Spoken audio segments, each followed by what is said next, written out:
forget. I have forgotten before. So we're recording. I'm going to turn it over to home base. All you. Hey, thank you very much, Jamie. Welcome, everyone, and thank you for joining our training today on VAWA compliance and strategies for serving survivors of domestic violence. My name is Byla Lindner, and I'm joined today by my wonderful colleague, Maddie Nation, who some of you might be more familiar with. We are from Home Base. And as Jamie said, Home Base provides technical assistance to H3 and Contra Costa County CoC providers on various issues, including hearth compliance. And for today's training, we're also very, very excited to be joined by experts Gretchen Ellis and Myra Sanchez from STAND. Our objectives for today's training are to learn about best practices for working with survivors, to address any questions or concerns you have about working with survivors, to understand the goals and requirements of the Violence Against Women Act and how it applies to CoC-funded programs. Just to know, I'll also be mentioning ESG requirements, but for most of the training, I'll be focusing on CoC-funded programs. And also to learn about confidentiality and privacy protections for survivors of violence. And on the next slide, we're going to be going through our agenda. So first, STAND is going to present on strategies for recognizing and working with survivors of domestic violence.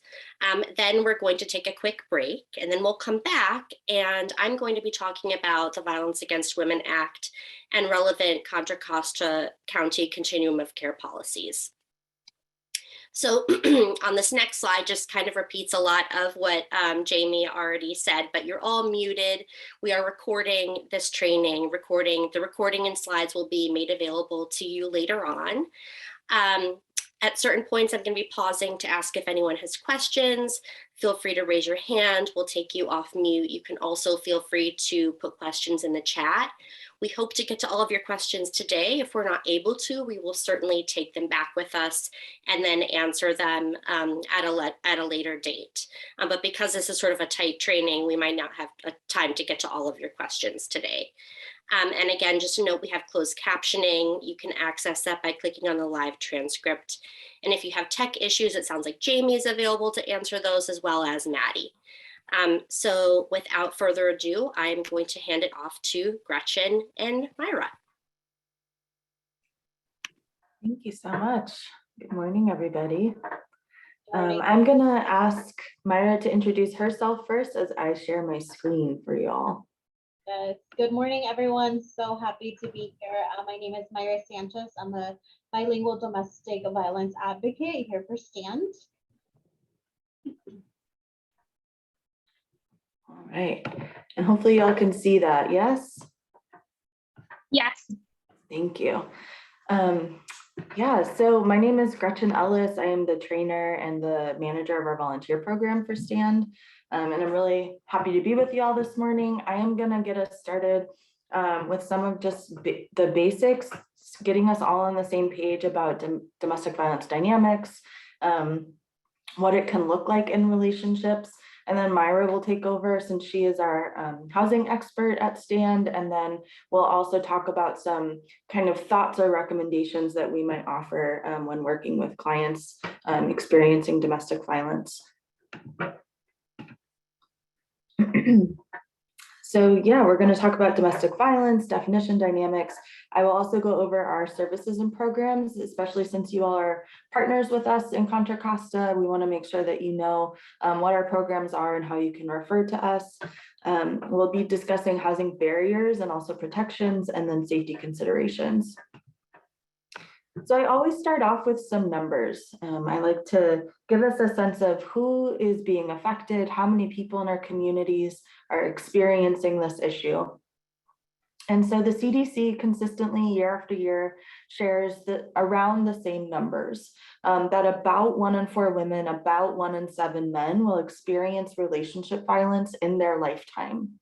And so this really means that a lot of folks in our community already have or can be expected to experience domestic violence. They also share that about 1 in 5 teens will experience teen dating violence while they are teenagers. And if they expand the definition of teen dating violence to include things like cyber abuse and technology abuse, that number actually goes up to 1 in 3. So teens are disproportionately impacted by violent relationships. And we also know that about 5 million children are living homes in the US where violence is happening. And the reason why that's really important to understand is because domestic violence is referred to or described as a multi-generational cycle of learned behavior. So we are very frequently learning from the relationships around us and the homes that we grow up in, and then using that model to inform our future intimate relationships and family relationships. And so these 5 million children are at greater risk of repeating the cycle of violence when they become adults and start having their own families.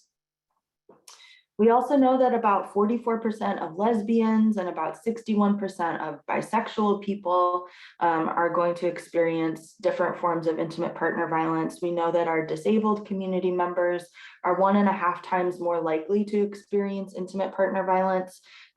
So we know that certain portions of our community are even more disproportionately impacted by violent relationships.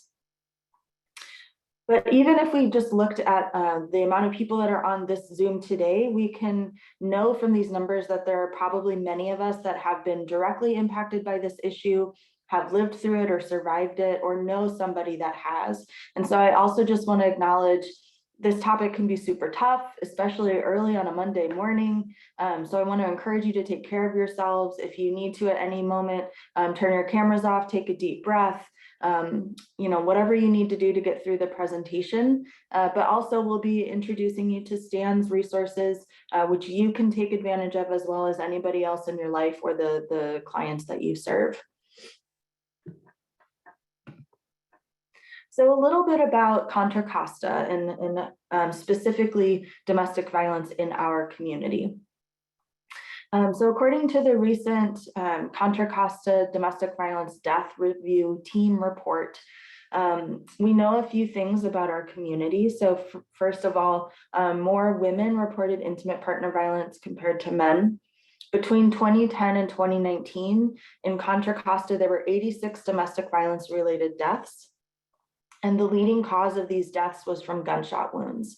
And so that's a really important takeaway from this data is that of all of the different forms of violence that domestic violence can look like, most frequently the deaths do occur through the use of a gun.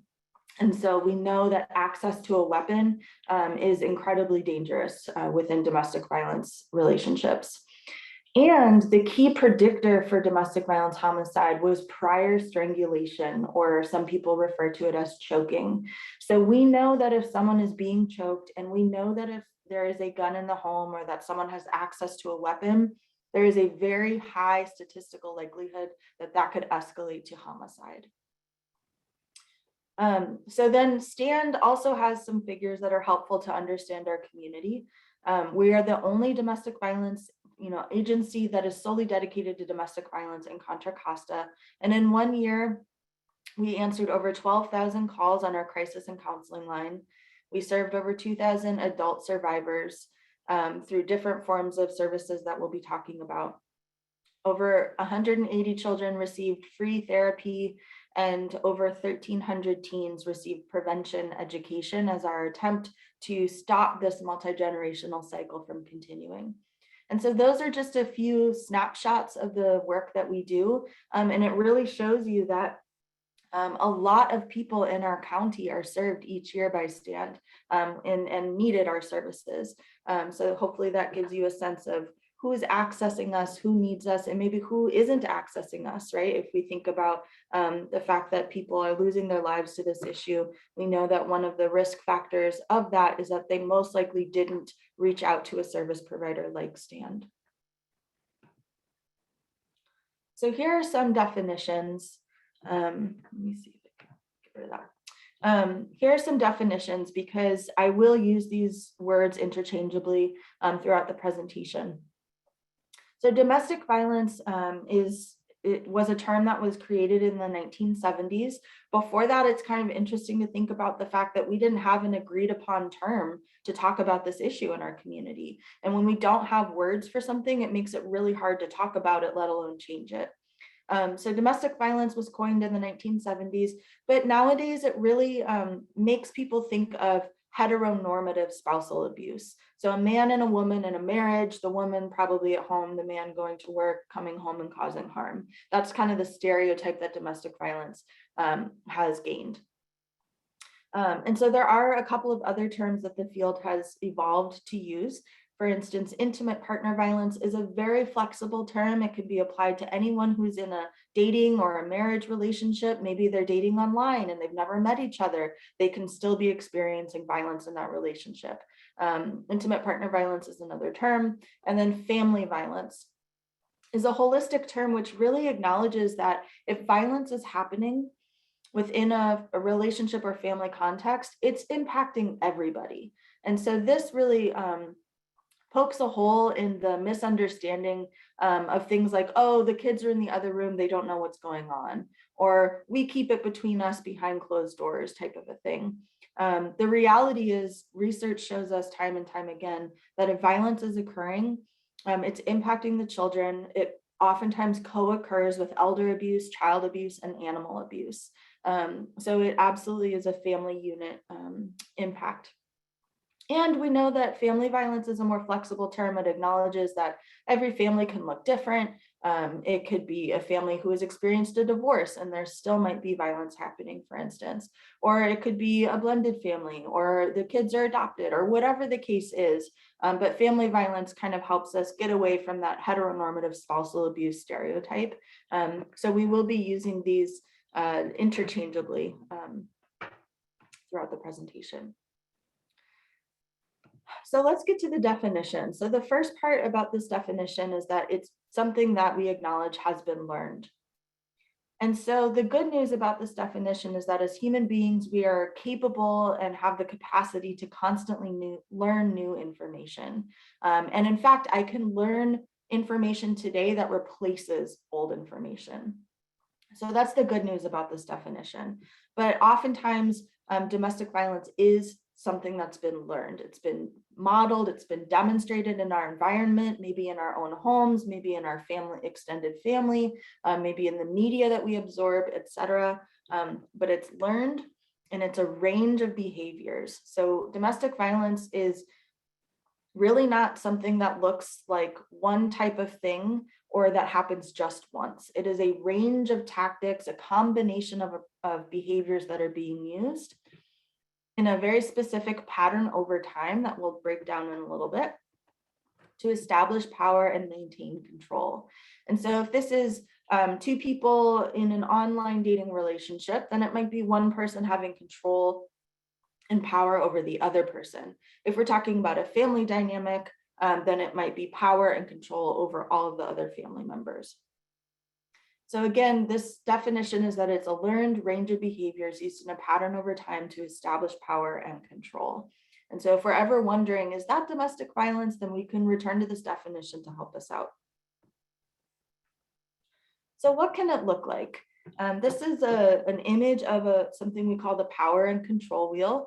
This is a handout that we can absolutely share out with you all if you don't have it already. It's something that we often use with our own clients, but we also try to give to educators and advocates, folks out in community doing this work, because it can be a very helpful tool. And so essentially what you see is on the outside, there's physical and sexual violence, which are the most intense forms of violence that can occur in a relationship, but they're not always happening and not always happening all the time. What often is happening are the inner pie pieces that are a combination of lots of different tactics, like economic abuse. So forcing someone to work, but I control their paycheck, not allowing someone to work and putting them on an allowance, not allowing someone to go to school and further their education, which has an economic consequence for that individual. Or using coercion and threats. If you leave me, I'm going to kill myself. If you leave me, I'm going to get the kids. If you leave me, I'm going to get you deported. Those are just a few examples that we hear all the time from our clients. Using intimidation, and that might be physical intimidation, or that might be an extension of verbal threats and intimidation, right? So one of the examples that's on there is breaking items. And so that's a perfect example of how domestic violence oftentimes has a stereotype of someone with physical injuries. And yet, if someone's in an abusive relationship, their partner can throw a pan across the room, and that pan might not hit anybody. It might not actually cause physical harm to anybody, but that act of intimidation establishes that pattern of power and control, right? Because it could be you next time. So it's really important to note that a lot of victims experience these forms of psychological violence, intimidation, which maintains the power and control structure. And the physical violence is there to threaten and remind the victim of that power and control. A couple other examples on here that are important to highlight. Using isolation is one of the most common forms. Economic violence is the #1 most common across all violent relationships experiencing financial abuse. But isolation is a close second. A lot of our clients are socially isolated. They're not allowed to talk to certain friends or family members. They're not allowed to have access to social media, or their social media is very controlled. They aren't allowed to go certain places without approval, or they're also geographically isolated. So we see a lot of people are physically moved to a space away from friends or family members so that they don't have access to that support network. And then denying, minimizing, and blaming is another important one to highlight, because this is the foundation of gaslighting techniques. So gaslighting is essentially crazy making the victim start to doubt their own sense of reality, making the victim start to question whether or not they are experiencing violence. Maybe I'm just making this up. Maybe I'm being overly dramatic. Maybe they're right. Maybe I am making this into a bigger deal than it is, right? Starting to question the things that they have experienced. And oftentimes that is happening through a combination of denying, minimizing, and blaming. So denying might sound like, I never said that to you, you're twisting my words, or I never pushed you, you were drunk last night, you don't even know what was happening. Minimizing might be, every couple fights, this is normal, right? And blaming might be, well, if you hadn't done that, I wouldn't have had to do blah, blah, blah. Or you know my buttons and you pushed them, it's your fault, right? So blaming the victim for my violent behavior. And so through that combination, a victim can start to really second guess themselves and experience challenges of maybe not knowing whether or not they should talk to a friend or family member about what's going on, because maybe they're just making it up in their head, right? So the power and control wheel, again, this can be a useful tool that you can use with clients as well to kind of highlight, are you seeing anything on this page that feels familiar in your relationship? Okay, well, then that might be indicating to us that there are some power and control dynamics. And then on the back of the page is an equality wheel. And the equality wheel can be used to point out that every relationship is going to go through tough times, but we don't have to resort to violence. There are ways that we can use other tools and strategies and not use violence in our relationships. So the next part of the definition that we're going to talk about, we've talked about the range of behaviors. The next part of the definition is that pattern over time. And so we call that pattern over time the cycle of violence. And so we always describe the cycle of violence by starting off in the honeymoon phase. In the honeymoon phase, this is often how the beginning of a relationship feels, right? We're excited to see each other. We're getting to know each other. There's lots of butterflies and gifts and fun dates and adventures. And we're on our best behavior in the honeymoon phase. But as time goes on, as life goes on, there's a certain amount of stress and tension that builds within the relationship. And that's completely normal. It is normal to have stress and tension as a human being. And maybe that stress and tension comes from the relationship. How do we communicate with one another? How do we compromise? If you want to do this and I want to do that. How do we, agree upon certain financial decisions, etc. Or it could be tension and stress from outside the relationship. school, work, supporting family members, etc. So that's all very normal. But what is not normal if someone decides to respond to that stress and tension through using forms of violence to establish a sense of power and control in their lives. And so in this case, we're going to imagine that someone in the relationship responds to that stress and tension through calling their partner a bunch of bad names, raising their voice, using intimidating gestures. And so the incident of violence occurs. But where does the arrow point to after the incident of violence? It points us right back to the honeymoon phase. And this is the most critical phase for us to understand because the honeymoon phase is the engine, is the driver of this cycle of violence over time. So for the person who caused harm and called their partner a bunch of bad names, they're probably saying now in this honeymoon phase, I'm so sorry, baby, it's never going to happen again. I'm going to change. I didn't mean those things. Here's a bunch of gifts, right? And they might be doing those things because they mean some of that they don't want to do that again, that they really didn't mean what they said. And they're giving gifts because they feel bad. They're feeling guilt or shame about what they have just done. We work with folks who grew up in homes where violence was present and they told themselves, I'm never going to be like that. And now here they are doing that same thing to their partner and their family members, and they feel shameful about that. But if they don't take the necessary steps to change, to interrogate those beliefs and behavior systems, to really look at why did I do that? Where did that come from? And how can I be different in the future? Then what's most likely to happen is that this cycle is going to play out again over time. For the victim in the honeymoon phase, they are hearing a lot. They are hearing, they didn't mean it. It's not going to happen again.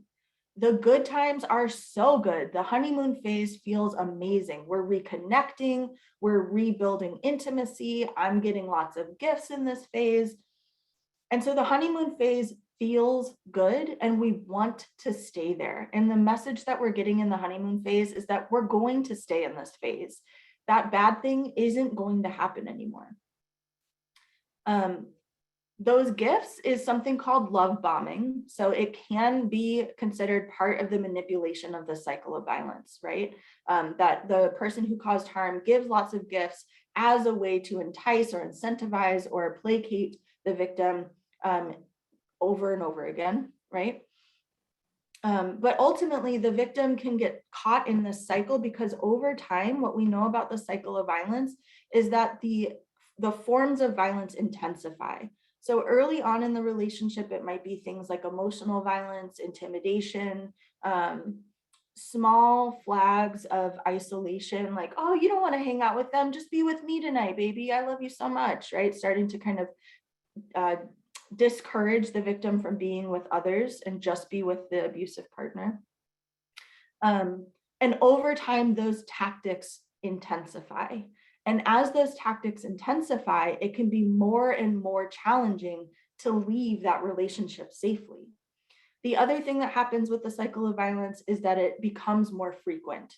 So at the early stages of the relationship, this cycle might take 6 months to play out. But over time, it might play out every 3 weeks, multiple times a day, etc. For a lot of relationships, at some point, that honeymoon phase disappears. And it goes from tension building to violence to kind of a flat phase, a plateau. And ultimately, what we know about the cycle of violence is that victims get stuck in the cycle and on average might attempt to leave this violent relationship 7 times before leaving permanently. So I want to say that again, because especially as service providers in our community, it's really important that you hear this.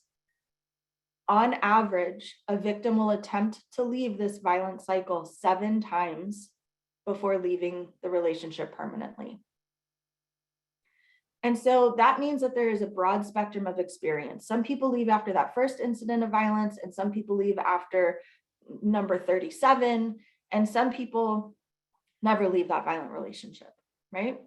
And so if you're working with someone who has left and gone back to this relationship 37 times, It is very unlikely that they still, I'm sorry, there's a little bug flying around my face. It's very unlikely that they still have friends or family members offering a couch to sleep on or being a cheerleader of support, right? But service providers like you can remain constant and non-judgmental, that you deserve a safe and healthy situation, whether you decide to stay or go. And I just want to support you to have a safe and healthy situation, right? That is our bottom line at all times working with folks. Is that you deserve a safe and healthy situation. How can I support you to get that? The last thing I'll say about the cycle of violence is that the most dangerous time in this cycle is actually right after the victim has left. The most dangerous time in the cycle of violence is after the victim has left the violent relationship. We see folks escalate their abusive tactics in order to try to regain power and control after a victim leaves. The first 72-hour period is incredibly dangerous. Over 70% of domestic violence homicides occur after the victim has left. So quite literally, leaving is not always the safest option, right? So it's really important for us to wrap our heads around this cycle. So I want to take a quick pause and just see if there are any questions we wanted to lift up from the chat as I take a drink. Any questions so that I can clarify anything? There are no questions so far in the chat. All right, thank you, Maddie, appreciate it. So I know that that's super heavy stuff. I encourage you all to take a deep breath with me. And I'm going to transition into talking about how STAND approaches our work. So we are working with folks who are in incredibly vulnerable situations, and we're working with folks who are incredibly strong. The fact that these individuals are calling our crisis and counseling line and talking to us about their intimate, private, most kept secrets that they're experiencing shows some real strength that they are even reaching out and taking that step can be incredibly tough. So our approach is that we are a trauma-informed service provider, meaning that we are at all times assuming that folks in our surrounding have experienced and lived through and survived trauma. And we make our settings comfortable and approachable. Because of that, we do certain things even for our own staff, knowing that a lot of our staff and volunteers identify as survivors. And so we really try to amplify self-care practices and encourage that folks take care of themselves because doing this work can be pretty tough. We are client and survivor centered, meaning that we are going to meet them where they are at, wherever they are at in their own journey. So if we are working with someone who is adamant that they are going to stay in their home and continue to be in their relationship, we're going to work with them to amplify safety and decrease risk.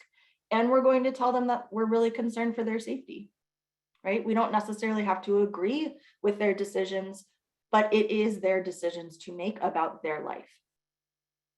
If we're working with someone who wants to leave right now, then we're going to work with them about how do we amplify safety and decrease risk. So we also have a ton of people who are ambivalent. I don't know what I want to do. I don't even know if I'm in a domestic violence relationship. What do you think? We're going to work with them where they're at. We're going to educate them. We're going to ask them questions about what they want to see in their relationship. So we are client and survivor centered in our approach. All of our programs, with one exception, are free. The one exception is, I'll talk about in a minute, but it is the program where we serve folks who have used violence. So all of our services for victims and folks who have experienced violence are free, and they are voluntary. And what that means is that a client might have a court mandate to attend support group, but that court mandate didn't come from us. So we're going to ask them some questions about, what are you looking to get out of support group? Can you keep our support groups confidential, et cetera, et cetera. And if for whatever reason it's not the right fit or the answer is no, then we can certainly find a different program that works better for them. But for the folks that we work with, they are entering our programs and services because they want to and because it's voluntary. So sometimes we get calls from an emergency room nurse or a social worker saying, my client's in a horrible situation, you need to make them come into the emergency shelter. That's not our approach. We're happy to talk to that individual and talk to them about what our shelter looks like and feels like and what it would mean to come to shelter, and does that feel like the thing that they want to do? But they get to decide. It is voluntary for them. We provide a safe space with confidential services.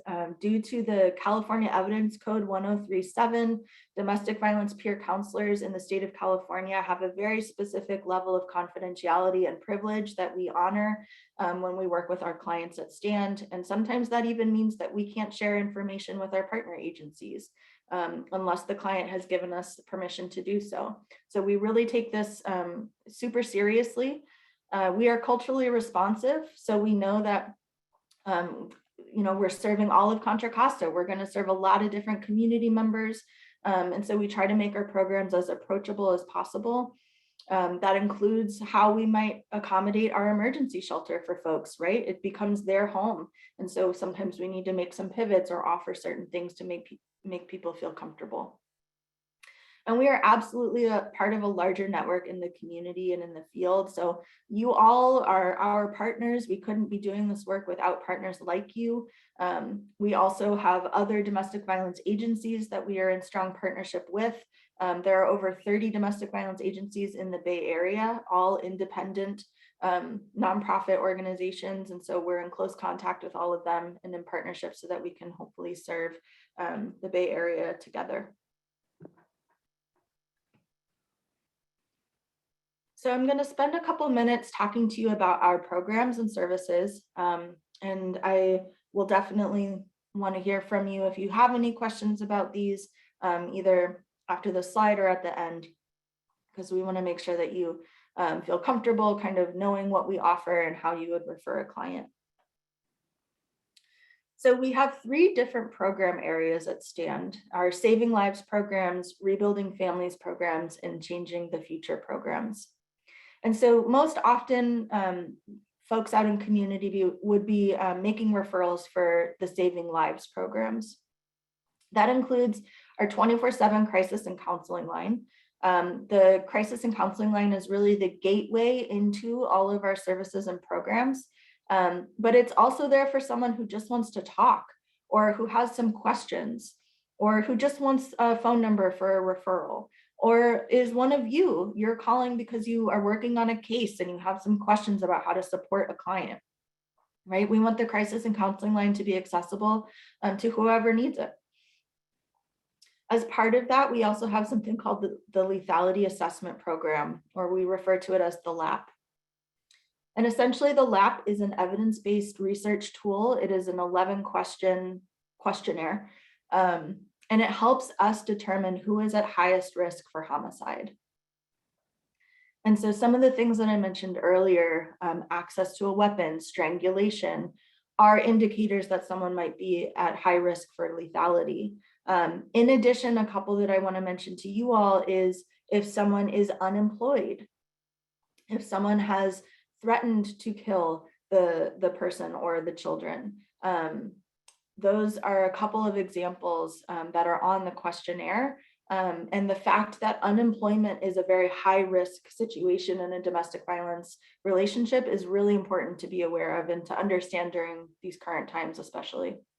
So this LAP, this questionnaire, is something that certain law enforcement jurisdictions in Contra Costa use when they show up to a domestic violence call. They're going to ask the victim those questions. And if the person does meet the threshold of high risk, then right then and there, they're calling Stand. And they're offering the individual to speak to the crisis and counseling line directly in that moment.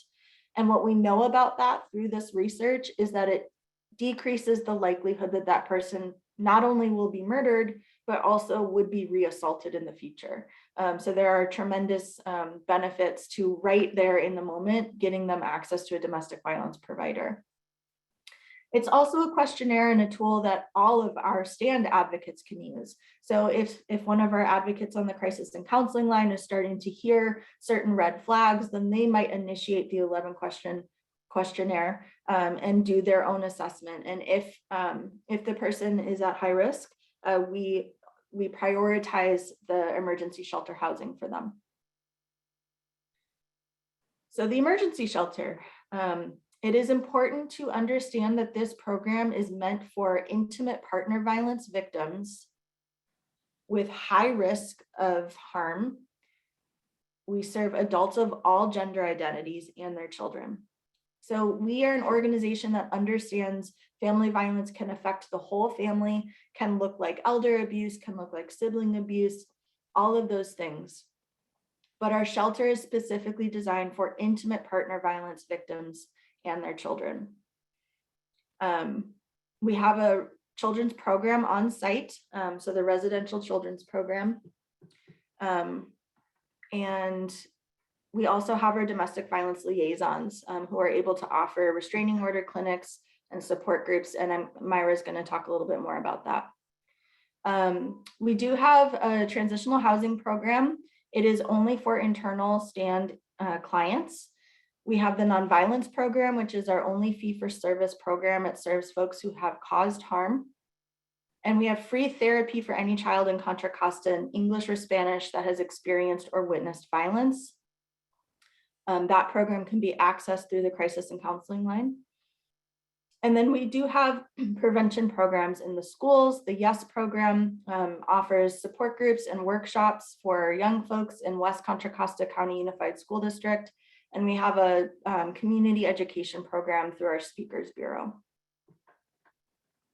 So the crisis and counseling line is definitely where we would want you to send folks. And I'm going to hand it over to Myra to talk about domestic violence liaisons. And I'm going to grab my laptop charger in the meantime. Oh, yes, please do that. Thank you, Gretchen, for all that information. Yeah, so shifting it a little bit to focus on the STAND domestic violence liaisons. We actually have liaisons all spread out throughout the county. You know, we're at Family Justice Center, the EHSD offices, and up to like Antioch. So we're all over. We try to be present and out in the community. So what we do typically, we do not provide legal advice. That is something I do want to put out there because we do get a lot of clients asking for legal advice. So what we inform the clients of the process and the safety plan with clients. We do a lot of safety planning.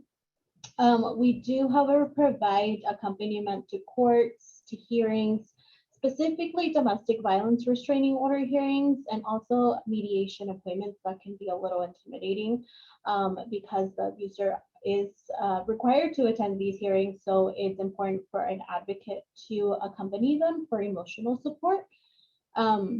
We also do a lot of referring out to the community, to our community partners, if some of the services that they need are outside in the community. So we're doing a lot of referring as well. We do a lot of provide one-to-one peer counseling, which is really important. If they need emotional support, other resources, we are providing that.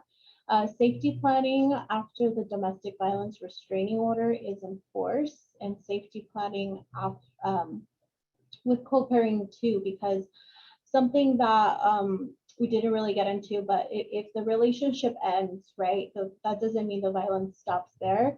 It continues, especially if they share children in common, and especially if they have to co-parent together.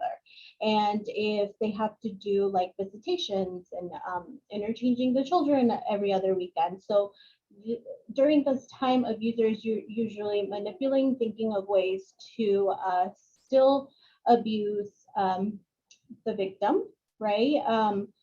And just using this time to do that. So just wanted to put out there that the violence sometimes does not stop after they have left the abuser, even if there's a restraining order sometimes. So just yeah, thank you for adding that, Myra. And also there's a misconception sometimes about restraining orders. Do you want to talk a little bit about how that can be risky for some, or it's not the right choice for everybody? Yeah, thank you, Gretchen. It's important to note that what Gretchen said, we always meet our clients where they're at.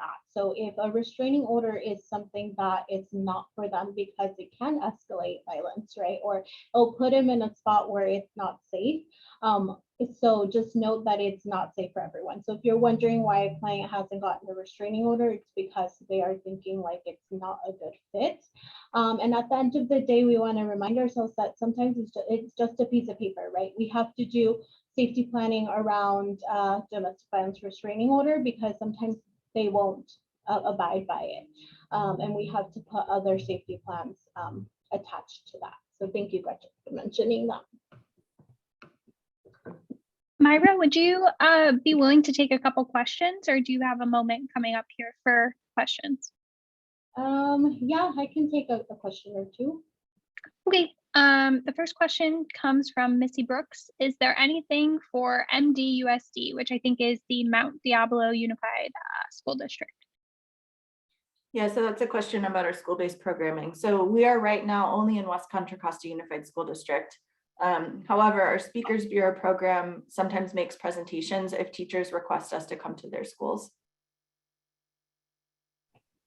Great, thank you. How do we obtain the screening questions? I come across many DV victims weekly.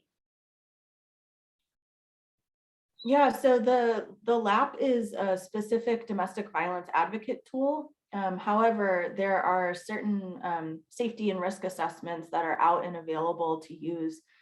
So I could definitely find a way to share it out through Jamie or whatever the case is, and you could use those questions.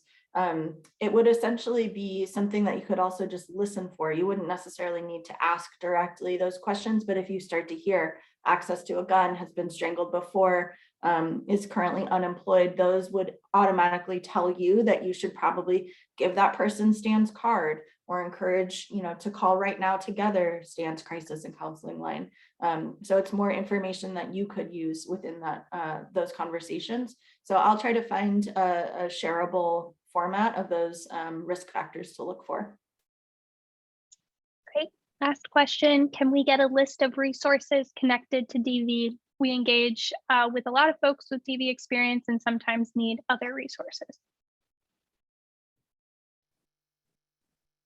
Can you read it again for me? Yeah. Can we get a list of resources connected to DV? We engage with a lot of folks with experience of DV and sometimes need other resources. Yeah, I'm wondering what the right resource would be. I mean, I'm automatically thinking of resources that 211 produces, or like the Surviving Parenthood Guidebook that the Child Abuse Prevention Council puts out. Those are incredibly useful resources. Any other thoughts, Maddie? Sorry, Myra. Yeah, not sure what other resources they may be talking about, but I know our STAND crisis line can also provide a lot of resources, even if it's out of the county. So just because it's a crisis line doesn't mean you can't call just because you're in crisis, but it could also be a counseling line. So if you're just not sure about certain things, you can definitely call the crisis line and they can assist you as well. I hope that's helpful. I hope we answered that.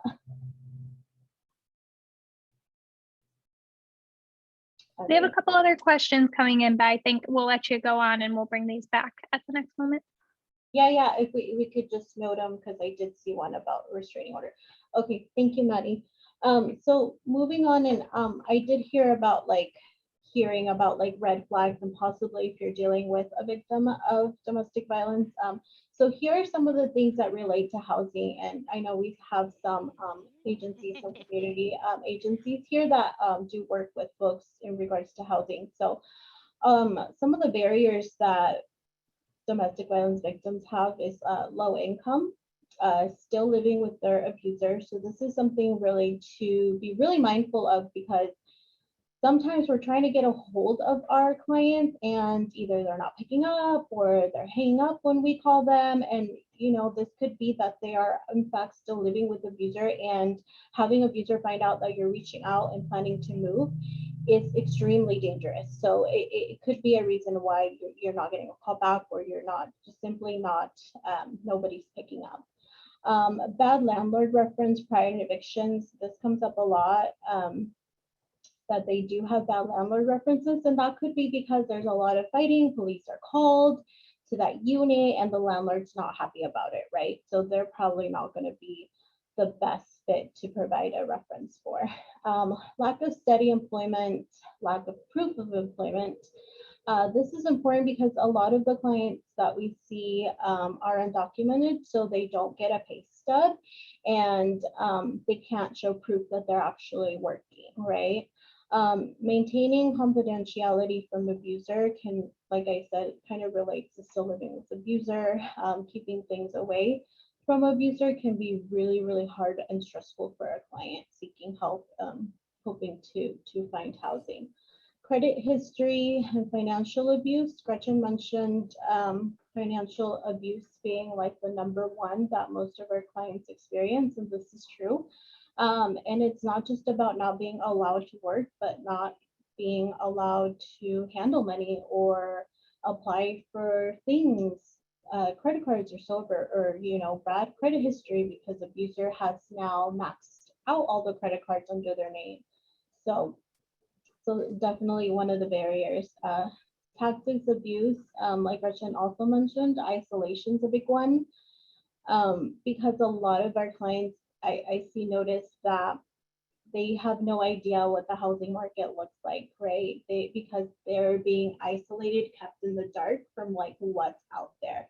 So a lot of our clients come to us not knowing that affordable housing takes a long time to get, right? They think it's out there, but they just don't know how to go about it. Violence escalates after leaving. We talked about that, and I cannot stress that how important it is for us to know as providers that once they leave an abusive relationship, it is the most dangerous time, and it's important for us as advocates to safety plan with them and just to be mindful of that is a struggle for them as well.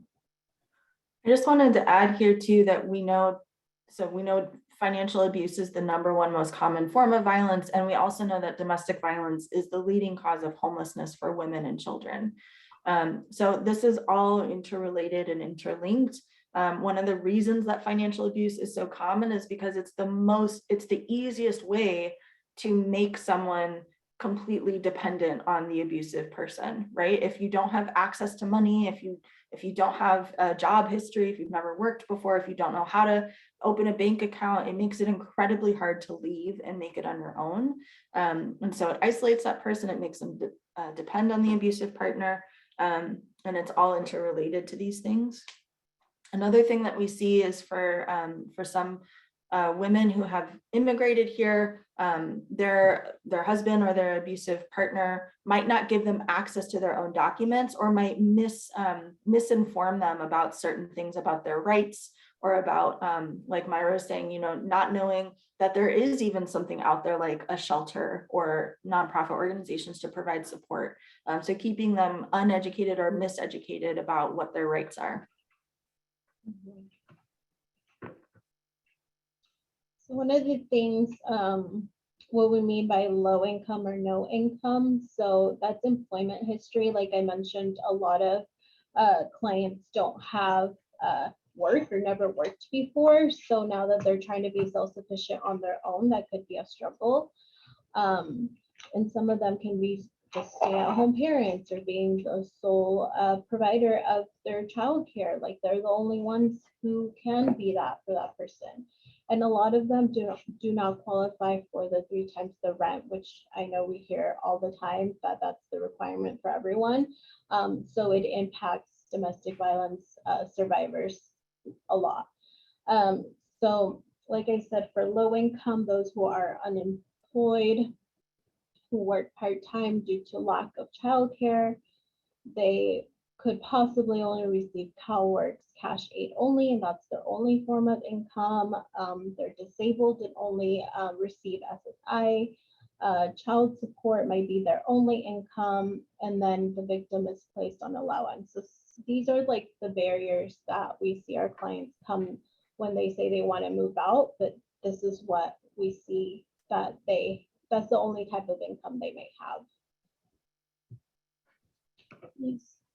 So, and a lot of them also do come with have bad credit. And it's part of that financial abuse, right? It's part of credit cards being in victim's name, and the abuser has gotten a hold of them and, you know, used them all.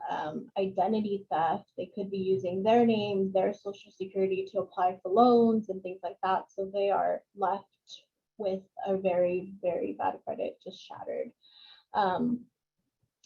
A lot of times we do see clients come in that need financial support for bills that are unpaid. For example, PG&E is very common, and just other bills that may be under both their names. And now it is up to the survivor to pay those bills. So we do see that a lot. Next slide.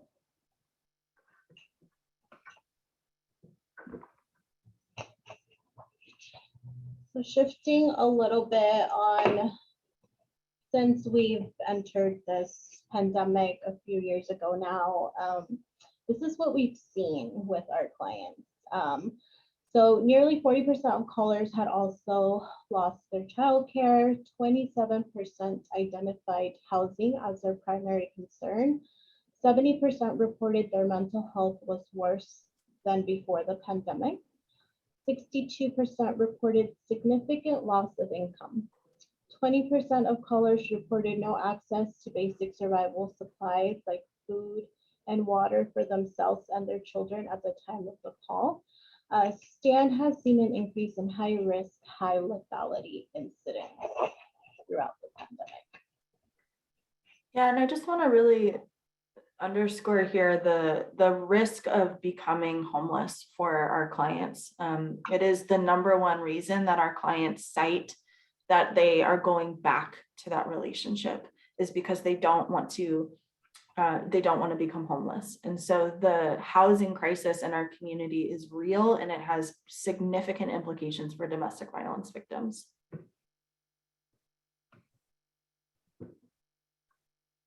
So here are some considerations for you. Protective orders can include, this is the term, protective orders can include kick-out orders, among other things. Protective orders and photos should be shared with landlords, security, neighbors. These are not an option for all victims. Like we said before, sometimes it's important when we're working with victims if they do have a restraining order and things like that, and they're looking to move to another unit, because being a victim of domestic violence, you know, that's their right. So it's helpful if they have one to share that if they can, but just also note that a lot of folks sometimes won't have protective order, restraining order. Framing is important. Not all DV victims will identify as a DV victim. Everyone deserves to feel safe, free from violence and harm in their own home. Always is good to remember and keep in the back of your head 7 times, not all victims want to leave or will leave. Many victims know leaving is dangerous for self and for their family. Maintain patience and be neutral advocate. Everyone deserves a self and healthy relationship. Introduce STAND and provide safe options. STAND supports people who are or were experiencing unhealthy or violent relationships. It's important to call our crisis line. There's over 100 languages that we can provide and talk to folks, whoever are calling, so they feel comfortable speaking their native language. You can definitely, we have a crisis line email. So for those who are deaf or hard of hearing or any safety reasons, we have that available. Offer a phone or offer to call with them. You may just be planting the seed. So it's always important to be that listening ear for clients coming through your door, listening to what their needs are, providing that support, even if it's the 5th time you've seen them talking about that they're going to leave, because you just never know when it would be the right time for them to actually get up and leave. And you could be that person. You can call the crisis line, or you can call together and be that supportive person. And for a lot of folks, they might not be able to use their own phone to call us. So that's another reason to offer a phone, whether it's, your cell phone or offer them a private office space where they can have that conversation right then and there, because they might not be able to have the conversation later.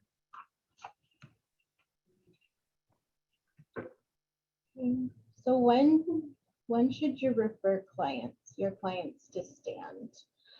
If the client shares they're experiencing relationship violence and they want further support, client shares that minor children or self need additional support in healing. Client shares that that person has caused harm in violating the restraining order, for example, stalking them, visiting their home, their workplace without permission. Client shares that the person who has caused harm is not complying with court orders related to custody and visitations. Sometimes just hearing those words like restraining order or custody agreement, that should be like a red flag that they need more support, maybe with an advocate, and you can definitely refer them over. Client is having a hard time reporting restraining order violations to law enforcement. This is also a good time to refer because we have a partnership with law enforcement and the Family Justice Center. So we can definitely reach out if this is an issue for them so we can aid them and advocate for them. Client shares that a court date is coming up or the domestic violence restraining order is coming up for renewal. So again, we do have our crisis line that helps with restraining order appointments, and you can call them together or have the client call and they can set them up with an appointment to fill that up. We advocates, like we said, we also do court accompaniment. So if you hear that they have court coming up, you can refer them to us for support and even an understanding of like what that process is like if they don't know. Client is unsure if they filed a domestic violence restraining order or have a recent copy on their person. So we go to the courthouse all the time. We can pick up sometimes restraining orders or get copies of that, or just orientation on how to go about that. Domestic violence liaisons have support with that.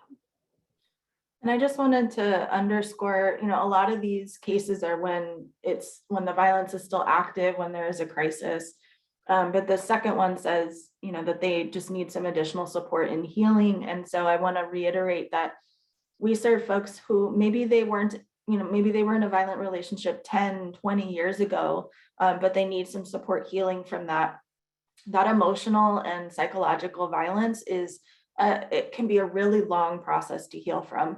And so in Myra's support groups, she all the time is working with folks who maybe, some of them are currently in a violent relationship, some of them have just left, and then some of them, it might be, in the rear view mirror a bit, but we can still work with them and serve them in our programs.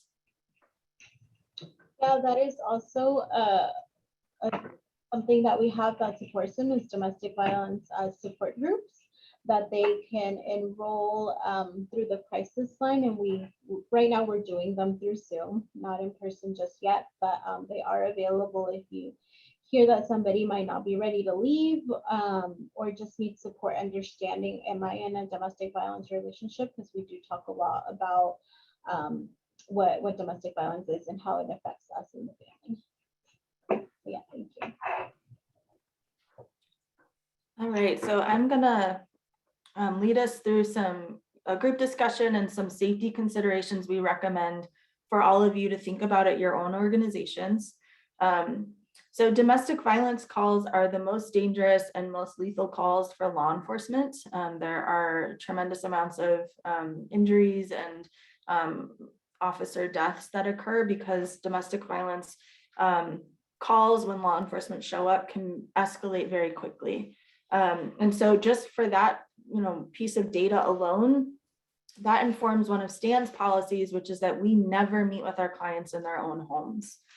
We know that can be a volatile situation, especially since Stan is a domestic violence provider. The victim's partner or ex or the person causing harm would oftentimes be unhappy that the victim is meeting with us. So this is something for you all to think about if you are meeting in client homes or if you are meeting out in community with with people that you know have active domestic violence occurring, talking to your agencies about how do we amplify safety, how do we put some policies and procedures in place where if the abusive partner showed up, what are our strategies? Do we have staff getting trained and having access to safety information? We also know that stalking and strangulation are highly correlated with lethality. 3 women a day in the US are murdered by a current or a former partner.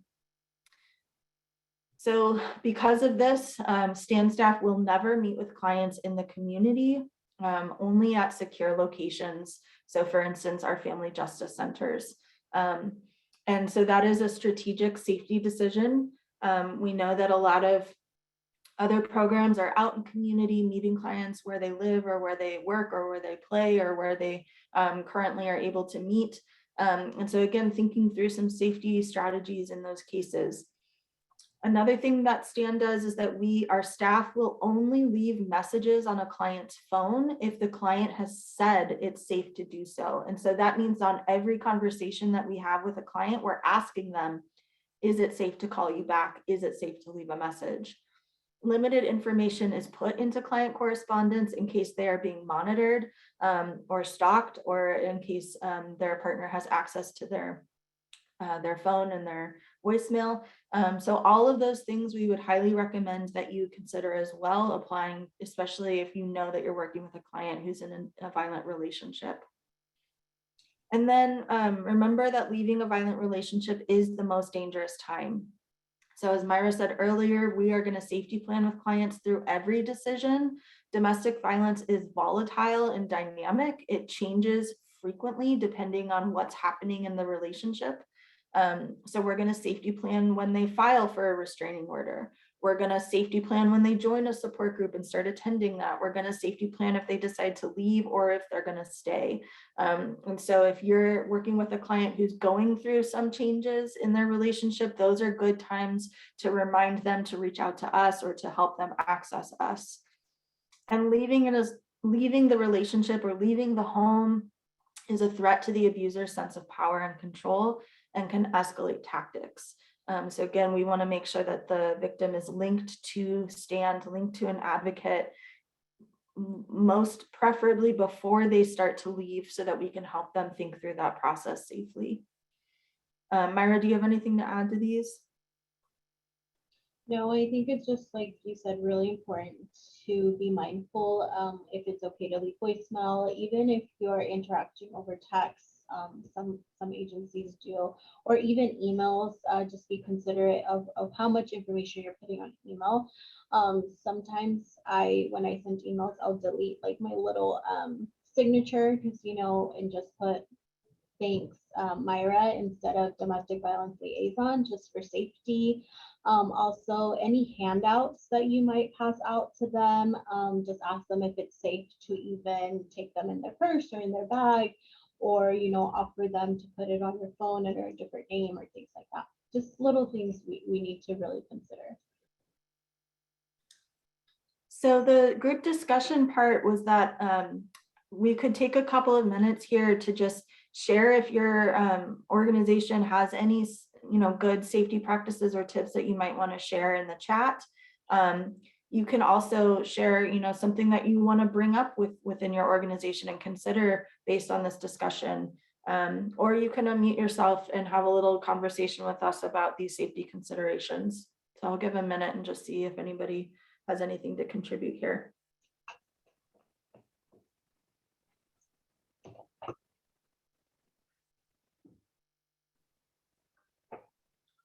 Hello. Hello. My name is Darlene. I have a question. It was asked in the comments, and it's somewhat similar to I can relate to this question. It says, how would someone experiencing DV get these services if they don't have representation, no social worker?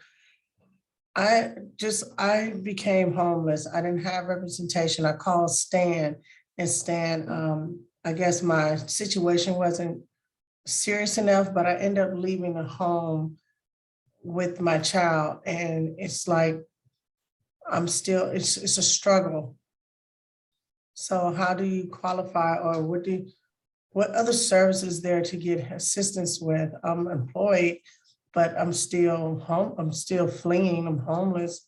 And it's like, what other services do you get if you don't qualify, or your situation is not crucial, serious, or detrimental enough for stand services?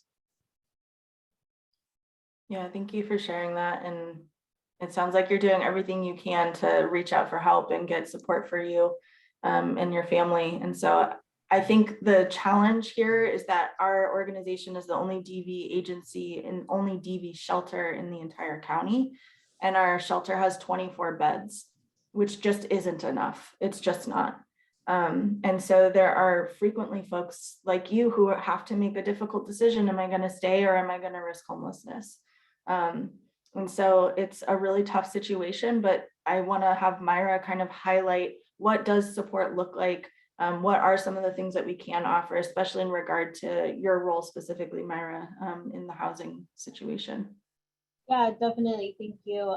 And thank you so much, Darlene, for sharing that with us. You know, if for right now, we have a program called Housing First, and I get clients who are seeking support with finding housing. And I think the struggle with us and folks who are homeless is, I need to find housing like right away. And unfortunately, we just don't have the resources to provide housing like immediately, which is something that this program can offer in help searching for housing and help you find housing that you can afford. But we don't have like a subsidy program. We don't have like a rapid rehousing program. So our program strictly is for finding housing depending on the income you're receiving, that you can afford that housing. So it does take some time, and that's the only downside to it, that a lot of our clients come to us like, I have to move and I have to find housing like today, which is why we sometimes offer emergency shelter. But we know that's not a lot of people. It might not be the best fit for some folks. So. But yeah, I would advise you, Darlene, to call our crisis line and get connected with the domestic violence advocate to really talk about what are your options. One more question, like what is the, how can I say this? What is the, like, the seriousness? I know, do it gotta be almost death, physical violence, verbal violence? I mean, especially when woman or man is experiencing verbal violence and they have children, and or when it's verbal and it ends up becoming physical, but the physical is not as detrimental, but it's still verbally abusive. What is the resources, or what resources do STAN give for that? For especially when it comes down to children, when a child is in a home, because if push came to shove, or if it was noted outside the home, someone reporting outside the home, the child will be taken from the home due to child endangerment. So, and the mom, and either the mom or the dad is trying to like keep that from happening, but it ends up happening. But even though they use service, they called STAN, ask for services, ask for help. They don't have no other resources. They don't have no family. They don't have no place to go. What is the other alternative, or what best services does STAN give or provide when when you face challenges like that, or when clients face challenges like that? Yeah, thank you again. These are tough questions, right? So unfortunately, the person who has the most capacity and ability to change the situation is often the person who's causing harm, right? And so ultimately, we would love for that person to come into our nonviolence program and to commit to changing and ending the violent behavior. That would be the best case scenario.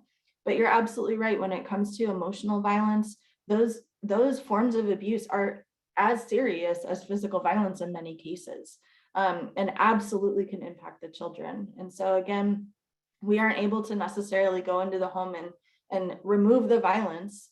We can offer things like legal advocacy if you want to pursue a restraining order, and restraining orders can include behavioral restrictions. So you're not allowed to raise your voice, or you're not allowed to text your partner or former partner. So there's specific things related to the abuse that can be included in the restraining order if that's an option. The children's counseling program is to support children who have been exposed to domestic violence, because we agree and we know how serious that can impact young people. So that is one form of healing we can offer to children. It's a free program, no documentation is required. You can access that program through the crisis and counseling line. And we have survivor support groups like Myra mentioned, because the healing for the adult is also important. But in regard to stopping the emotional violence, unfortunately, that's something that the abusive partner they have to be the ones to do that. So we can help victim safety plan. We can help you come up with some strategies around, okay, if XYZ behavior is happening, how can you creatively, reduce that situation, or how can you remove the children in that situation? But it's a tough situation. And unfortunately, our emergency shelter is there to support folks at highest risk of imminent threats of harm. And especially during the pandemic, our ability and capacity to house people is even less right now. So it's tough, but I do encourage folks to call if you want to talk to us, so that we can partner with you again to think through what are the other options that we might be able to explore with you. Myra, do you have any other thoughts about that? No, I think you actually explained some of the resources that may be available for folks if they're experiencing that type of violence. We have a few other questions in the chat, some of which I think you've addressed through your presentation, about what sort of support can STAND offer for going through the restraining order process, as well as questions about what the referral process is, making sure folks call the STAND phone line to get connected to resources. We had some other questions that I don't think you've touched on yet. The first one being, I received my domestic violence certificate a few years ago from STAND. I wanted to know, does that expire? Do I need to renew it? Is there some sort of refresher course? So according to Evidence Code 1037, that certification doesn't necessarily ever expire. It only applies and gives you the domestic violence peer counselor roles and privileges within the agencies under that evidence code. And so if you're doing work with an agency that's not requiring you to take a refresher course, then it's not required of the certificate. But you're always welcome to come back to STAND and you can retake the training. There's not a refresher course, but you could retake the certification training. If you're not volunteering or working with STAND, then the cost is $200. The next round of training begins in May. Great. We had another question. What are the specific criteria for eligibility to the shelter program? Myra, do you want to kind of summarize some of the things that we look for? For shelter? Yeah. Yeah, so definitely you have to be high danger, meaning you are at risk of being killed by abuser. And sometimes when you call the crisis line and do an intake, they'll do what Gretchen was talking about, the lethality assessment tool that we use. And if we just hear like, oh, some of the things that we listen for in that lethality assessment gives us the key that they are high danger and actually fleeing. So that is one of the requirements for our shelter. Great. I think you have mentioned this, but do individuals have to have a restraining order in place to receive support from STAND? They do not. They can get services from STAND if they have not even sure that they're in a domestic violence situation, just for support and domestic violence education, which we do a lot of. We do a lot of information on like the cycle of violence, the power and control wheel, things that Gretchen was talking about. We actually sit down with the clients to talk about that. They share their situation with us, and then we provide services to them as long as they need it and want it. So no, they don't. We have a couple of different comments about the crisis line in the chat. So I think it'd be helpful if you just gave a little blurb about what the purpose of this 24/7 crisis and counseling line is, why someone might want to call this, all those bits. Yeah, so the crisis line is a good number to call if you're just unsure if that's what, if you're unsure that you're in a domestic violence situation, you just want to talk about what situation you're in. If you are calling about shelter or shelters around the county, you can call them. You can call to do a restraining order appointment, restraining order help, safety planning. Definitely crisis line advocates can do safety planning over the phone.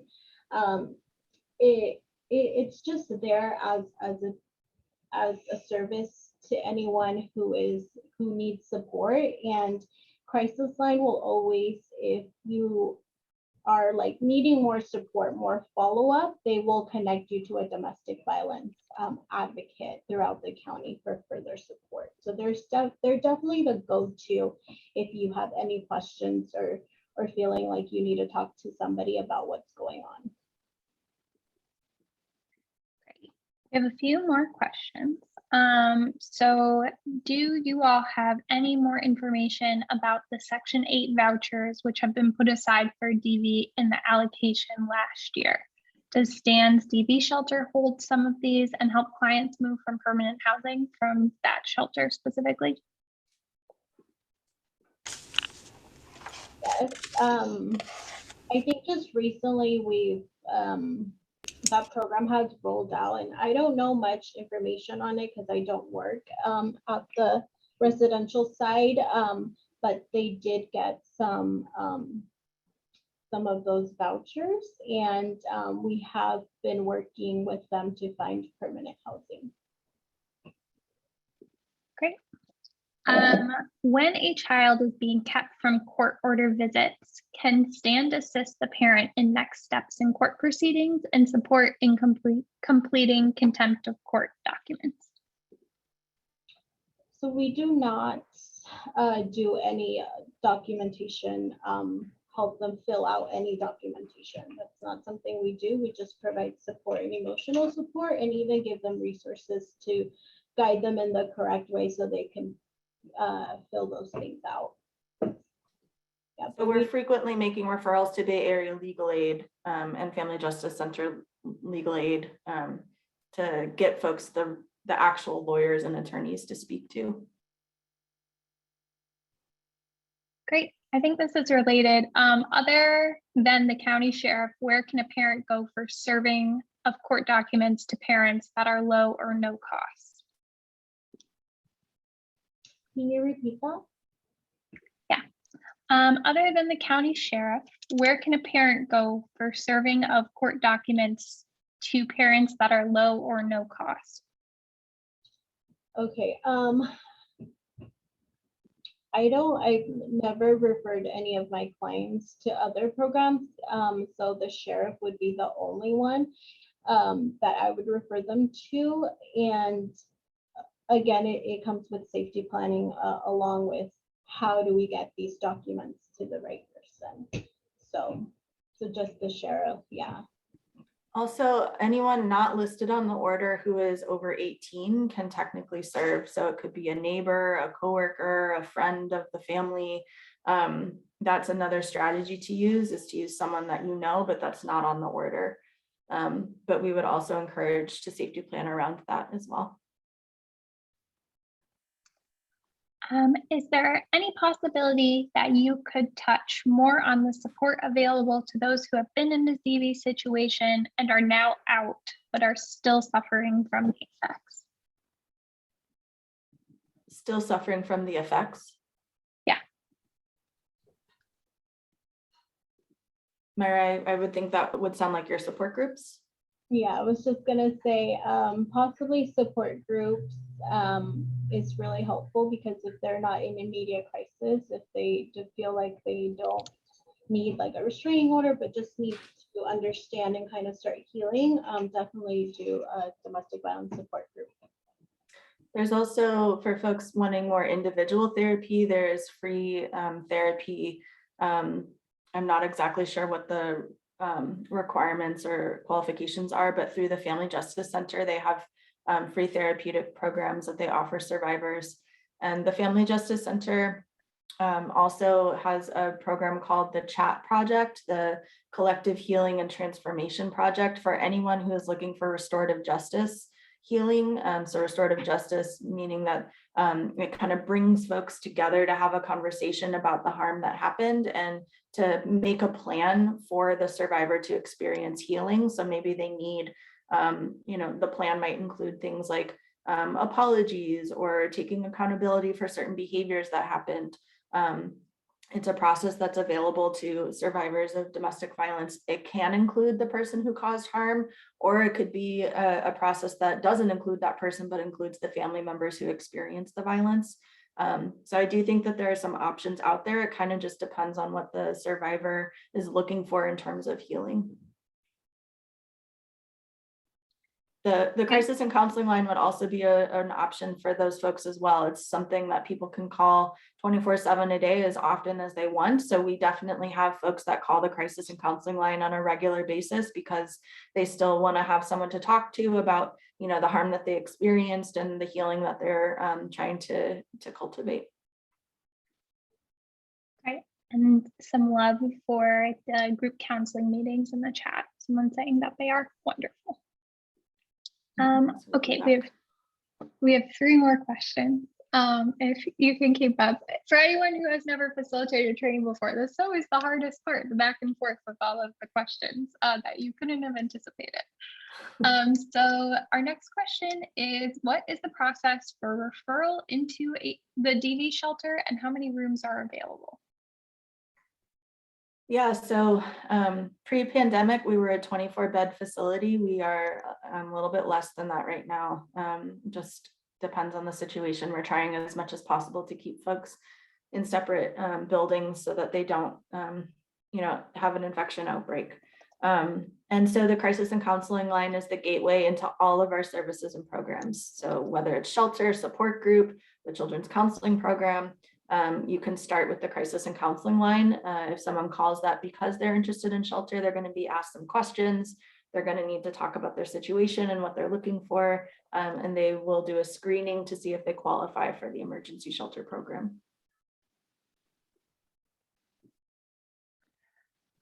Does STAND have a direct connection for referrals to Bay Area Legal Aid, or would it be a referral to the general health line? We, domestic violence liaisons, we do have a specific referral form that we use to them. So we do have an initial link to them. Yes, and sometimes, sometimes we just give them the Bay Area Legal Advice line for them if they have like legal questions and not necessarily looking for like an attorney. So we use both. Okay, then related, does STAND help with DV cases if there's a restraining order and it is being violated, or would that be more appropriate to refer to Bay Area Legal Aid?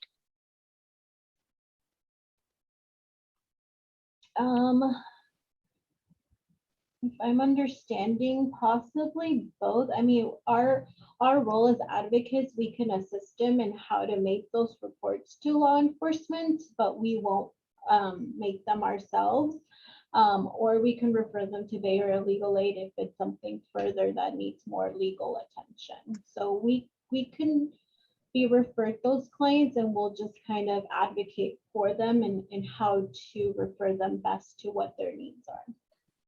I think I would recommend referring to STAND also, because if they are experiencing restraining order violations, we want to make sure that we talked about a safety plan for those types of situations.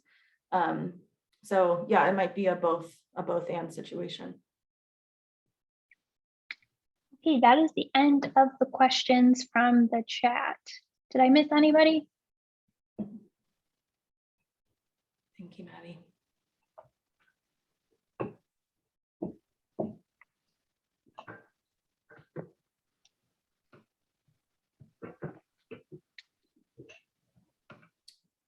Okay. As a transparent facilitation note, this section of the agenda went longer than we thought it would. There were lots of really great questions, lots of things folks wanted to say and hear more about, which we are grateful for. So Viola, I'm wondering how you want to move forward. Yeah, so I think probably the best thing for us to do is to just keep it on and move straight into the VAWA compliance section of the training. Hopefully everyone's okay to keep going through. We were going to take a quick break, but I think it's probably best for us to just keep on going. It's a pretty dense section. That said, the recording is going to be provided later on, and so will the slides. So if you do need to take a break right now, you can always get caught up at a later date. So thank you so much to Myra and Gretchen. We really appreciate your expertise. Obviously, such an important topic and such important background for every single provider in the CoC to have.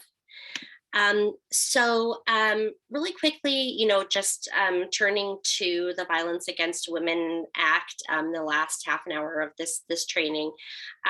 Before we sort of get into the meat of what the Violence Against Women Act is, Violence Against Women Act, or VAWA, I wanted to provide some of the historical and ideological context behind the act, and also some definitions. Next slide, please.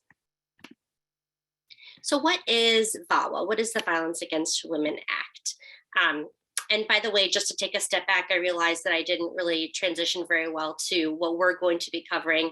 Again, just in case you joined us on a little bit late and didn't see the agenda, home-based, we are going to be providing some information about compliance with the Violence Against Women Act for CoC and ESG funded programs. So this is really much more about compliance with rules and regulations and some of the sort of practical how to work with clients, very important information that Stan was just providing. So just want to make sure that that pivot is clear. Okay, back to the really interesting and exciting legal jargon section of this training.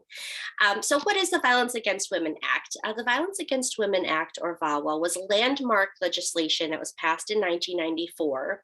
It's been reauthorized several times. It was actually reauthorized just a couple of weeks ago. And it initially passed in recognition of the fact that domestic violence and intimate partner violence was and continues to be a huge national issue that merited a federal response, a coordinated federal response. The provisions in VAWA are really vast, but for our purposes today, we're just going to focus on VAWA's protections for survivors in HUD-funded programs, which are implemented through the November 6th, 2016 final rule. So the ideals behind the final rule, first and foremost, are that everyone should have a home free from violence, and that our communities should work to decrease instances of homelessness caused by domestic violence. So that's kind of the overarching policy behind HUD's final rule implementing the Violence Against Women Act.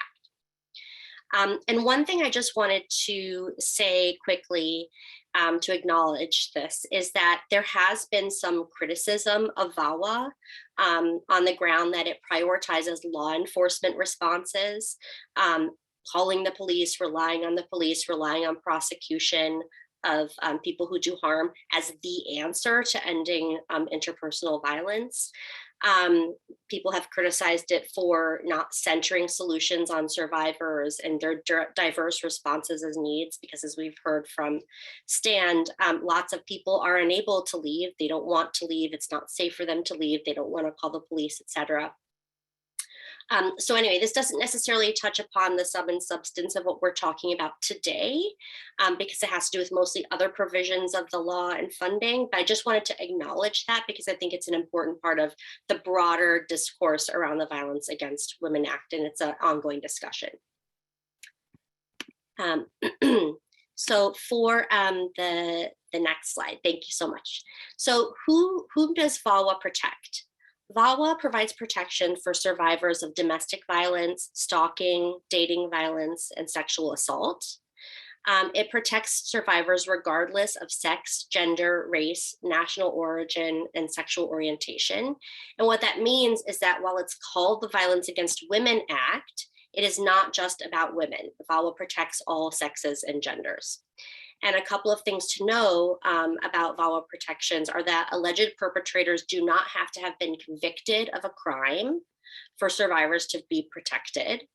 And VAWA also protects people affiliated with survivors, so children, spouses, siblings, parents, and anyone else residing in the home with the survivor.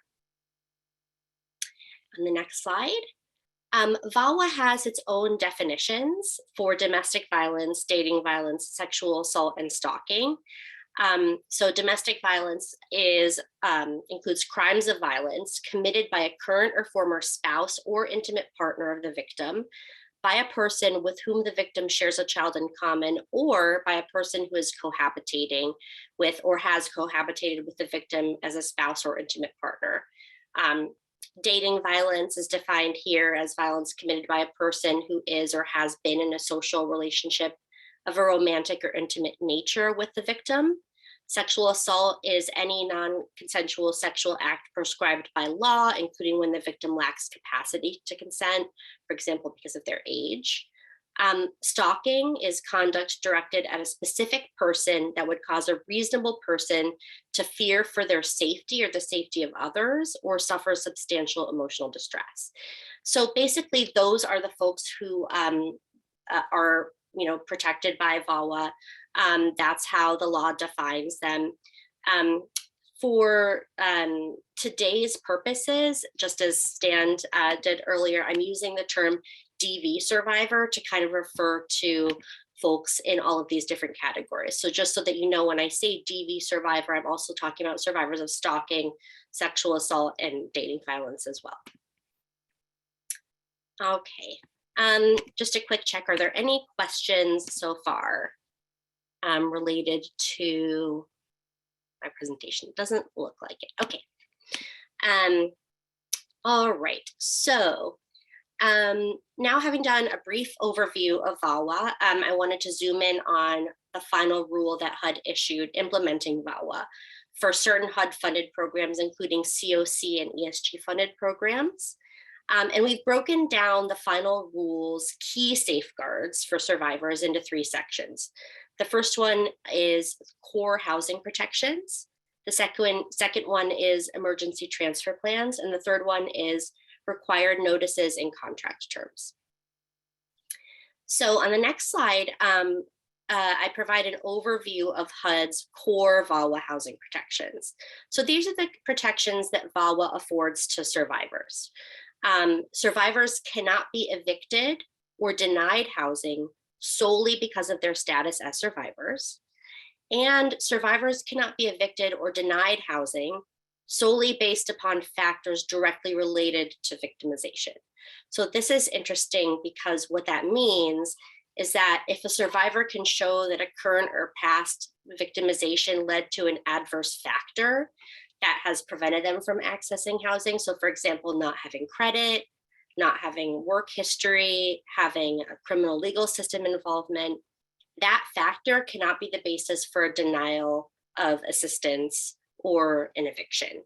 So, as Stan has been talking about, a lot of people who are in these relationships don't have, aren't allowed to work, aren't allowed to build credit, end up involved with the criminal legal system for various reasons related to the abuse that they have experienced. And so that will then make it hard for them to obtain and maintain housing.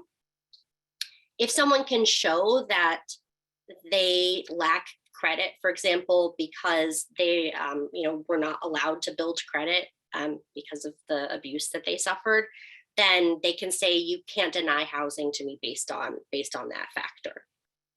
And this is all very important because it helps to mitigate and offset some of the financial and social harm that DV survivors experience that can then impact their housing stability, as we've heard. So there are some limitations on these protections. So a program participant can be evicted or have their assistance terminated for any violation that is not based on an act of DV against the tenant or an affiliated individual, just so long as the tenant is not subjected to a more demanding standard than other tenants in determining whether to evict or terminate assistance. So essentially what that means is that you can evict survivors, right? Survivors can be evicted, but you can't evict them based on the fact that they're a survivor, and you can't subject them to a more stringent rules than other folks, right? You can't say, you're not allowed to have visitors, but Jane next door is allowed to have visitors, and when you have visitors, I'm going to evict you because I know that you're a survivor of domestic violence. Not that anyone would say that, but that you can't. Housing programs and landlords cannot hold survivors to different standards than people who are not survivors. Survivors can also be evicted if the housing provider can demonstrate that an actual and imminent threat to other tenants, employees, or service providers exists. So that is another kind of limitation on these protections, is that if what's happening in the unit is leading to an actual and imminent threat to other folks, then the survivor can be evicted. But landlords and housing providers can't base these claims on stereotypes. The claims have to be based on particular and real concerns related to this tenant. So for example, they can't say, I know that,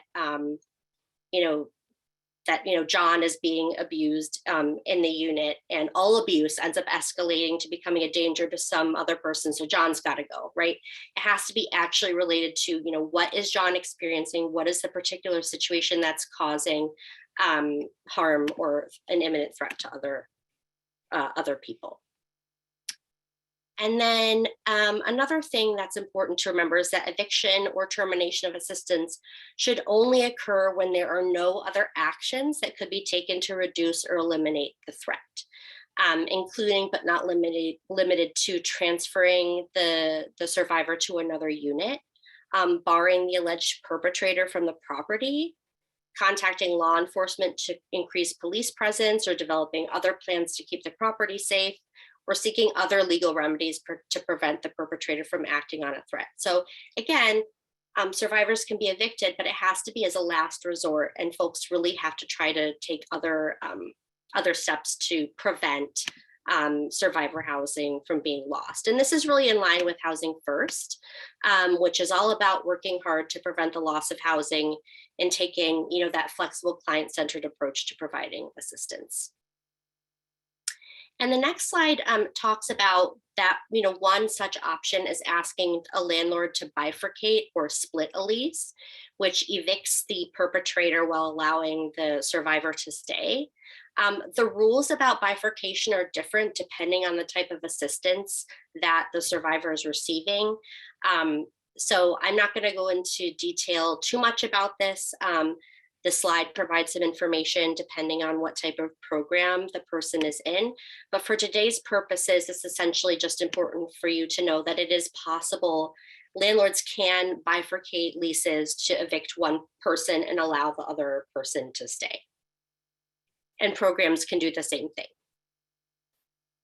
Okay, any questions so far? I know this is very dense and a lot of detail. Okay. All right, so the next section I'm going to talk about has to do with emergency transfers. And emergency transfers apply for CoC and ESG funded programs. And essentially, what is a VAWA emergency transfer? It's a way to quickly relocate DV survivors receiving assistance who either believe there is an imminent threat of harm from further violence if they remain in their home, or if they were recently sexually assaulted in their home. So I don't know if some of the questions that have been coming up in chat have to do with people who are in CoC or ESG funded units, but if they are, then this is definitely something that I think folks should be looking into, is the emergency transfer process, along with whatever else your client is interested in terms of getting in touch with STAND or other services. But this is just something that to be aware of as a possible solution. So the next slide goes over some key terms that you want to know about with emergency transfers. So the first one is internal emergency transfer, and that is emergency relocation of a tenant to another unit where the tenant would not be a new applicant. So example, someone transferring to a different unit, but staying in the same program, right, remaining your client. External emergency transfer is emergency relocation of a tenant to another unit where the tenant would be considered a new applicant. So going to a different program, applying for that, reapplying to that different program, perhaps because they have a unit available. And then a safe unit is a unit that the survivor themselves believes is safe. And again, this is about taking that survivor-centered approach. It's not about what you, the program provider, think is safe for the survivor. It's about what they feel, where they feel safe and what they want to do. So now we're going to speak broadly about the CoC's obligations with regard to emergency transfers. So each CoC has to establish an emergency transfer plan to quickly relocate survivors receiving CoC and ESG funded assistance. They have to make that plan available to tenants and the public, and they have to keep a record of all emergency transfer plan requests and outcomes of those requests for 5 years and report those requests to HUD annually. So the next slide, we're going to talk about what does your CoC's emergency transfer plan look like? Well, that can be found in the Contra Costa County Continuum of Care written standards for providing CoC and ESG assistance. So who qualifies for an emergency transfer in Contra Costa County? So a program participant qualifies for an emergency transfer if 1, they are a survivor of domestic violence, dating violence, sexual assault, or stalking. 2, they expressly request the transfer, and either they reasonably believe there's a threat of imminent harm from further violence if they remain in the dwelling unit, or if they're a survivor of sexual assault, the sexual assault occurred on the premises during the 90 calendar day period preceding the date of the request for the transfer. So essentially, you qualify for an emergency transfer if you're a survivor and you ask for it, right? You're initiating the request. It's not other people asking for it for you. You initiate it. And you believe you're basically in imminent danger of further violence staying there, or you were recently sexually assaulted in the unit. And this next slide talks about what the CoC's emergency transfer process is. So first, the participant, the person who's seeking the transfer, submits a written request to program staff certifying that they qualify. The program can ask for additional documentation showing that this person is a survivor, but they don't have to. They can just be a self-certification. And that's really a best practice, allowing someone to self-certify, because we know that it could be very difficult for people to document abuse that they've experienced, and they may not want to get an order of protection for the reasons we've talked about, or go to the police. So allowing them to self-certify is really a best practice. So they submit that written request certifying, yes, I'm a survivor. Program staff notify the coordinated entry system manager of the request, and that person is Shelby Ferguson in the Contra Costa County CoC. And then the survivor can pursue an internal transfer, meaning they stay within the program, right, but they go to a different unit. An external transfer, meaning they go to a different program in a different unit, or both. So they can simultaneously pursue both different types of transfers and see, which one shakes out first, which one is available first. And then depending on the type of transfer being requested, providers will also need to take the following steps to assist their clients. So if someone wants an internal transfer, then program staff have to take immediate steps to effectuate that transfer. And that participant has the same priority as the program affords to any other internal transfers. So any priority that you give to anyone else in your program seeking a transfer, that same priority has to be given to people asking for emergency transfers, VAWA emergency transfers. And if a safe unit is unavailable, programs must then offer the participant the option to wait for a safe unit to become available, request an external transfer, meaning going to a different program, or pursue the internal and external transfer at the same time. If they want an external transfer, the coordinated entry system manager facilitates the referral of the participant to the next available safe unit through the coordinated entry system. And the participant has priority over all other applicants, provided that they meet all eligibility criteria required by HUD in the new program. And the household retains their original homeless status. So I think this is just something really important to note, that in the coordinated entry system, if someone is requesting an external transfer to a different program, they're prioritized at the tippy top. Not that the coordinated entry system is, it's not a list, but they're prioritized at the top. They get the priority for programs they're eligible for, and they get to keep their original homeless status for the purpose of eligibility. So that's just something really important to bear in mind, and a good thing. Okay, and just a couple of other additional CoC policies. So for confidentiality, this is really key. Programs have to ensure that strict confidentiality measures are in place to prevent disclosure of the participant's new location to the alleged perpetrator, obviously. And record keeping. Programs have to retain all records of any emergency transfer requests that they've made and the outcomes for a period of 5 years following the grant year of the program in which the household was a participant, and report them to HUD annually. So HUD wants to know when these emergency transfers are being requested and the outcomes. So that's just something that programs need to be aware of. If someone has requested an emergency transfer, you need to make sure to keep track of that and report it to HUD. Okay. Let's just check in here and see, does anyone have any questions? There is a question. So the question is coming from June. According to VAWA, is an external transfer mandated in permanent housing? I'm asking if somebody lives in affordable housing. I work in affordable housing.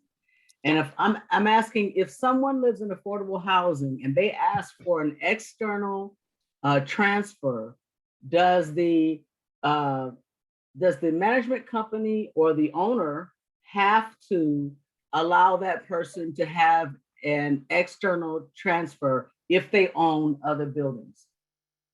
So is this a CoC? Is this a CoC or ESG funded housing program? Sometimes yes, sometimes no. Okay. So if someone is asking for an external transfer, that means that they would be transferred to a different program, and you would work with the coordinated entry system manager to try to effectuate that, because they would be totally leaving your program with an external transfer. And so then it's not a program, it's affordable housing. It's permanent affordable housing. Right. So I don't know if that qualifies. Yeah, I think it would be really, just in the interest of time, would be very helpful if, I think we should put our email address in the chat. And then what would make sense is if you could send us an email with a little bit more detail about the type of housing that you are referring to. Mm-hmm. Here it is, Contra, Costa, TA. Then we can look into that, because I definitely want to answer your question, but I want to be able to understand a little bit more about this situation. Is that okay? Yes, absolutely. Thank you very much. Okay, great. And it looks like Okay, looks like some folks have weighed in. Okay, into the chat. All right. Okay, so just moving on now to the required notices and contract terms. So these slides provide an overview of the terms that VAWA says have to be in various rental agreements, as well as notices that have to be provided to program participants. So the first slide goes into the fact that all households receiving CoC and ESG funded assistance must receive a notice of occupancy rights and certification form at each of the following times. So when they're denied assistance, when they're admitted into a program, when they receive a notice of eviction, and when the household is notified that their assistance is being terminated. So they have to be provided with those two documents at each of those times. And the notice of occupancy rights essentially explains what their the VAWA protections are, what the limits of the VAWA protections are, and also their rights to confidentiality. And HUD does have some model forms on their website in different languages. And we can also send out the link to those forms with the slides. And then there's the certification form, which is the form that the client uses to document that they're a survivor of violence, sexual assault, or stalking. And that is that they would be basically using to say that they're entitled to protections under VAWA. For example, that they would be entitled to an emergency transfer. So that's something that you could put into place, is having this standard certification form that people can use to certify that they're a survivor in order to get an emergency transfer. So, and the reason that these forms have to be provided at each of these times is because domestic violence is unpredictable and has to be provided to everyone, right? You don't know who is going to end up experiencing domestic violence in their unit. You don't know who's going to need these forms. So that's why HUD mandates that these forms be provided at each of these times to everyone who's receiving assistance through these programs. Okay. And this particular slide goes through the required contract terms in various types of agreements. This slide is very dense and it doesn't lend itself very well to a presentation. So what we are going to do is we've created a memo that lays this out a lot more clearly for folks that we're going to provide. And if people have any follow-up questions about anything, they can definitely reach out to us again at that email address if you have particular questions, right, about the terms that need to be in your contracts and agreements. Hopefully most people have sorted this out at this point in time. It's been a requirement to have these contract terms in place for several years. But you know, in case you still have questions, we're going to provide that additional resource that sort of spells this out depending on what type of program you have. And then you can always reach out to us with follow-up questions. All right. So this slide sort of just goes over some key compliance takeaways that we wanted you to have so that when you know, when you're looking back over these slides, it's, you know, a lot of information. It's just kind of a handy checklist for you to hold on to. Recipients and landlords cannot discriminate against DV survivors in by denying assistance, terminating assistance, or evicting tenants, you know, based on their being survivors. COCs have to have emergency transfer plans to quickly relocate survivors, and Contra Costa has that emergency transfer plan, which we went over. Programs have to strictly safeguard DV survivor confidentiality. HUD does not require DV survivors to document their status, right? They allow for that self-certification. And survivors have to be provided, well, all folks, whether or not they're survivors, have to be provided with a notice of occupancy rights and certification forms at various points in time. And VAWA requires certain terms to be added to agreements between landlords, recipients and participants and landlords as we lay out in this memo, which we will be providing to you. Okay, so we are getting towards sort of the end of our time.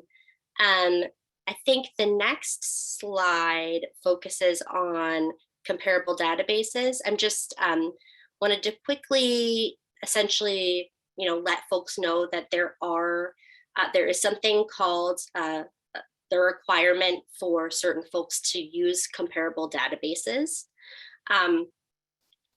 Essentially, certain providers, including victim services providers such as STAND, and other programs and projects that receive certain types of federal funding cannot use HMIS. They cannot enter their client information into HMIS.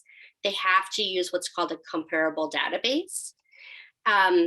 If you have questions about whether or not your program is required to use a comparable database, we recommend that you reach out to your program manager or also the red team at the email address listed there on the slide. Generally, this is something that is not a common thing for CoC and ESG funded programs to have to do, but it's just something that you should be aware of as something that victim services providers and other agencies do have to do. And then this last slide just provides a couple of California housing laws that offer some additional protections to survivors of domestic violence. This is not an exhaustive list of relevant laws, but just, the first one is that landlords are required to change locks within 24 hours of receiving a request in writing and a court order excluding an alleged abuser. And if the landlord does not change the locks, then the survivor may change them, without the landlord's permission. And then also that a landlord cannot evict a tenant based on their status as a DV survivor, except in certain narrow circumstances. So again, if you're dealing with any of these issues, we highly recommend that you get in touch with STAND, that you refer your clients to a housing attorney who can help deal with some of these issues and help your client enforce some of their rights under VAWA. So in the last few seconds, if folks have questions, we'll hang out for a little while longer. My apologies for things being a little bit rushed. Again, home base, we're always available to answer any follow-up questions that you may have. These slides will be made available. The recording will be made available. And it looks like we have some outstanding questions in the chat, and we will be sure to take these back with us and answer them and respond to you via email. Yeah, and one final note for folks, Jamie Jeanette has put the link to the survey, a satisfaction survey regarding this training in the chat. I'll also include that in the follow-up email as well, but feel free to open that right now and answer it before you forget what your experience was like today.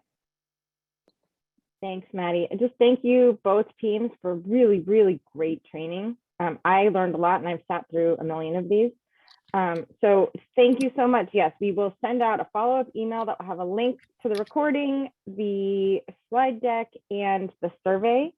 Again, feel free to take the email addresses and contact either of these providers directly with questions. If you forget to do that, you can always do to our regular CoC email and I'll make sure it gets to them. Thanks, everybody.